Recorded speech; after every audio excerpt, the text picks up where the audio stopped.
कॅम्पा कोलावर कारवाई नको अशी भूमिका राज ठाकरे यांनी जाहीर केली होती। पण हेच राज ठाकरे ज्यावेळी पिंपरी चिंचवडमध्ये गेले होते त्यावेळी तिथल्या अनधिकृत बांधकामांवर त्यांनी सडेतोड भूमिका घेतली होती। त्यामुळे राज ठाकरेंना कॅम्पा कोला वासियांचा कळवळा आहे आणि पिंपरीमधल्या 66,000 घरांचा नाही का असा सवाल पिंपरीकर विचारतायत। ज्या लोकांना फसवलंय, घरांसाठी म्हणून फसवलंय, जसे ठाण्यामध्ये आहेत, मुंबईमध्ये आहेत, पिंपरी चिंचवडमध्ये असतील, नाशिकमध्ये असतील, पुण्यामध्ये असतील,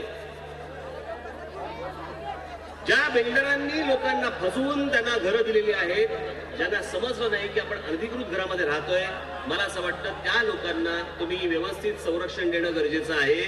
पण इतर अनधिकृत बांधकामं जेवढी असतील तेवढी जमीनदोस्त ही केलीच पाहिजेत कोणत्याही परिस्थितीत।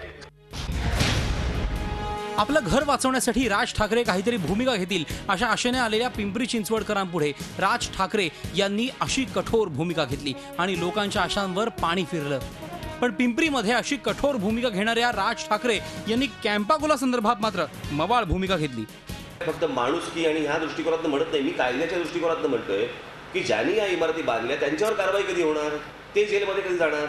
आणि मला असं वाटतं मग त्या असल्या गोष्टींच्या बाबतीत त्या नागरिकांवरती तुम्ही 100% अन्याय करतात, नक्की थांबावी ती कारवाई, बरं का। इतका अन्याय नाही करू शकत लोकांवरती। राज ठाकरे यांनी अशीच सहानुभूती पिंपरी चिंचवडमधल्या नागरिकांसाठी का दाखवली नाही असा पिंपरीकरांचा सवाल आहे।